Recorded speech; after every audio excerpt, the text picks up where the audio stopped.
আমি জীবনে অনেক প্রেম করেছি, কিন্তু কারো ভালোবাসা পাইনি, শুধু অবহেলায় পেয়ে গেছি। স্যার, আসবো?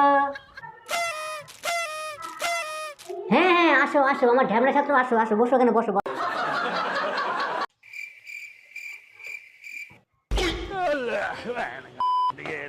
কালকে যে পড়াগুলো দিয়েছিলাম সব ঠিকঠাক করেছিস তো? হ্যাঁ স্যার, সবই ঠিকঠাক করেছি, কিন্তু আপনি আমাকে ঢ্যামনা কেন বললেন স্যার? হ্যাঁ, ও স্যারের মেয়েকে যখন প্রপোজ করিস তখন কোনো দোষ হয় না, আর আমি যখন এই ঢ্যামনা বলে ডেকেছি তখনই গায়ে লেগে গেল কথাটা, না? হ্যাঁ, ওটা আপনার এখনো মনে আছে স্যার? মনে থাকবে না? আমি কি তোর মতো মাথা মোটা নাকি যে আজকে কালকে কিস করলাম কালকে ভুলে যাবো? হ্যাঁ, কি বললেন স্যার?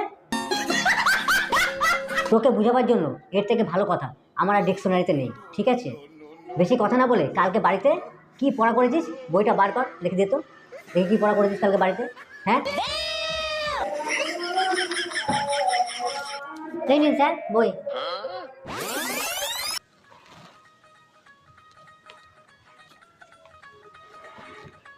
আচ্ছা বল দেখি, ষাঁড় আর গরুর মধ্যে পার্থক্য কোথায়? ও স্যার, ষাঁড়ের বিচি বড় হয় আর গরুর বিচি ছোট হয় স্যার। চুপ কর ঢ্যামনা, গরুর বিচি হয়? তুই দেখেছিস কোনোদিনও? হ্যাঁ দেখেছি তো স্যার। কোথায় দেখেছিস তুই গরুর বিচি? হ্যাঁ, ওই যে গরুর পেটের নিচে ঝুলে থাকে ছোট ছোট চারটে বিচি। হ্যাঁ, बड़ा हरामी हो बेटा।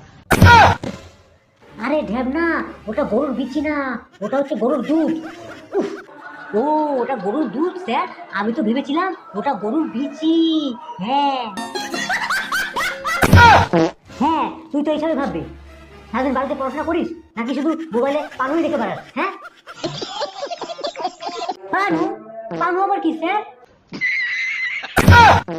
বাড়িতে গিয়ে গুগলকে জিজ্ঞাসা করবি, গুগল বলে দেবে পানুকে, ঠিক আছে? ঠিক আছে স্যার, জিজ্ঞাসা করবো। আচ্ছা বলতো, ষাঁড় সবসময় একা একা ঘুরে বেড়ায় কেন? কারণ ষাঁড় সবসময় গরুকে খুঁজে বেড়ায় প্রপোজ করার জন্য।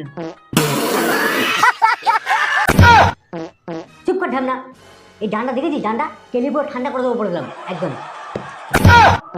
কেন স্যার, আমি কি করলাম? উল্টো পাল্টা উত্তর দিলে তোমাকে কি পুজো করবো নাকি? হ্যাঁ, আমি তো ঠিকই বলেছি স্যার। হ্যাঁ তুই ঠিকই বলেছিস।